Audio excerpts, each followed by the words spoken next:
قودس شاری پێغەمبەران. قودس ناوی لە چیەوە هاتووە و کێ بۆ یەکەم جار شارەکەی بنیادنا، چەند پێغەمبەر تێیدا ژیاوە و کام لە پێغەمبەرەکان حکمی هەموو جیهانی دەکرد لە قودسەوە. خاکی قودس بەسەر چەند بەشدا دابەش کراوە. ئەو دەوڵەت و ئیمپراتۆریەتانی حکمی قودسیان کردووە بە درێژایی مێژوو کێن.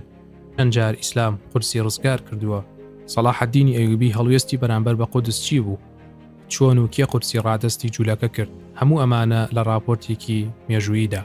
شدوا بعضكم يا أهل فلسطين، شدوا بعضكم، ما ودعتكم رحلة فلسطين، ما ودعتكم.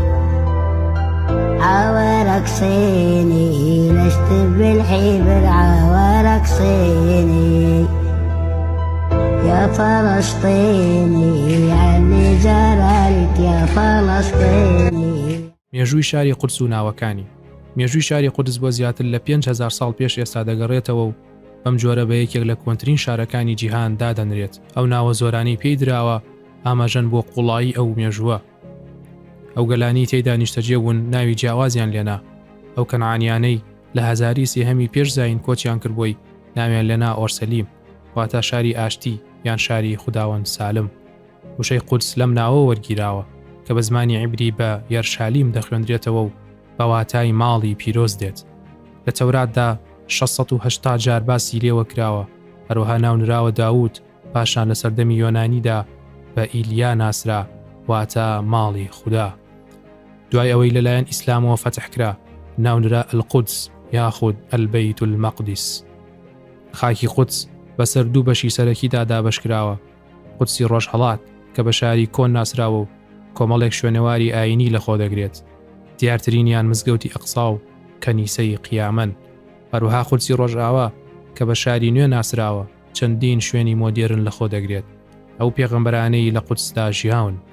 فەڵەستین بەوە ناسراوە کە نیشتیمانی زۆربەی پێغەمبەرانە، درود و سەلامی خۆیان لەسەر بێت. بە شێوەیەک شوێنی کۆچبۆکردنی پێغەمبەر ئیبراهیمە. هەروەها پێغەمبەر لوت کاتێک خوای گەورە ڕزگاری کرد لە سزای کەلەکەی لەوێ نیشتەجێ بوو.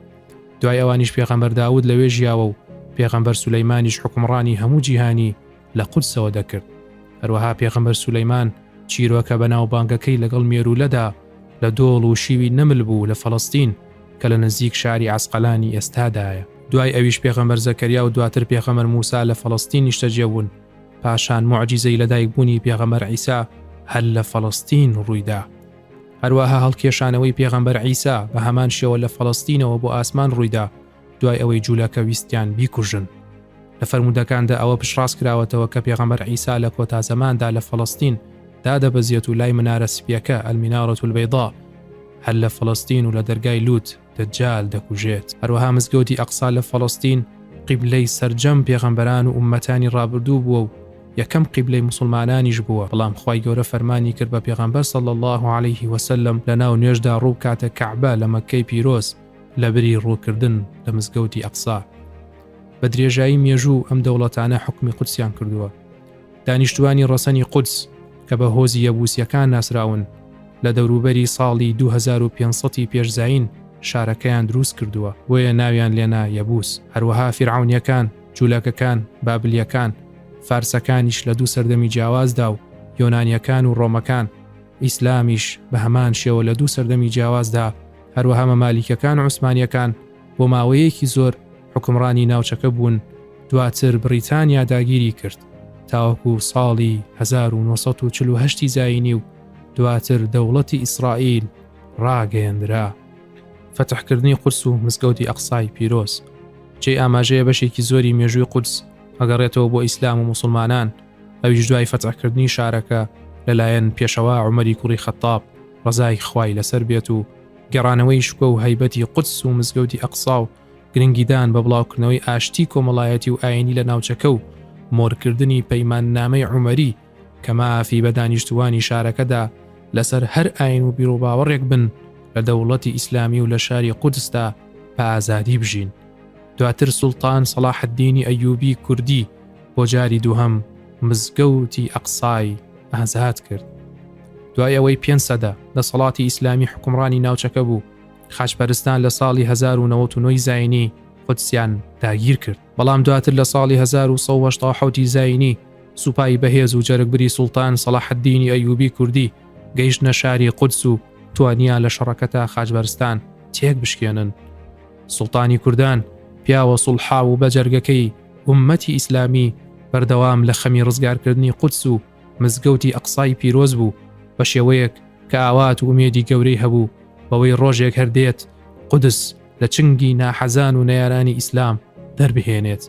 وەکو چۆن هەمیشە دەیوت سوێن بە خوای گەورە شەرم دەکەم پێ بکەنم و مزگەوتی ئەقسای پیرۆز داگیرکراو بێت.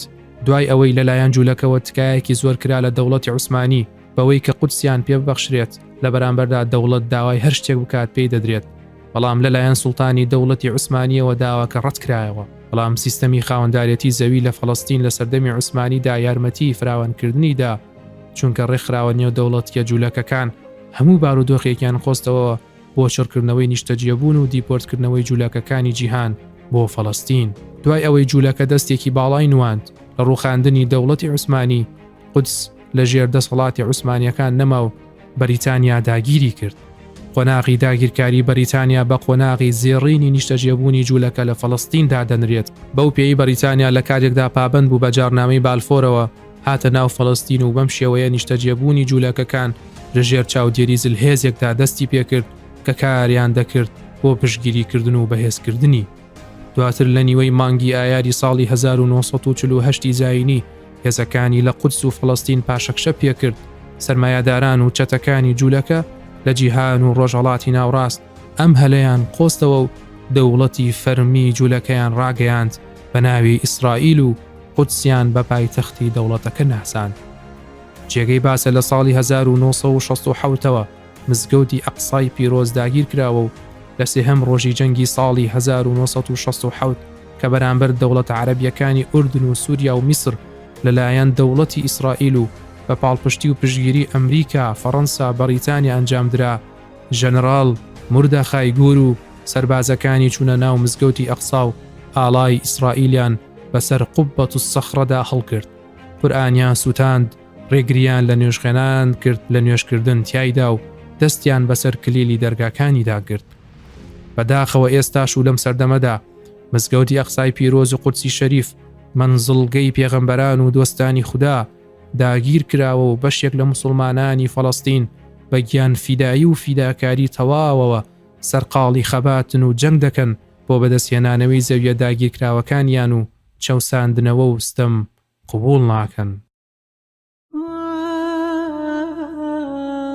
قلت يا أقصى سلاما قال هل عاد صلاح قلت لا إني حبيب يرتجي منك السماح قال والدمع يفيض هدني طعن الرماح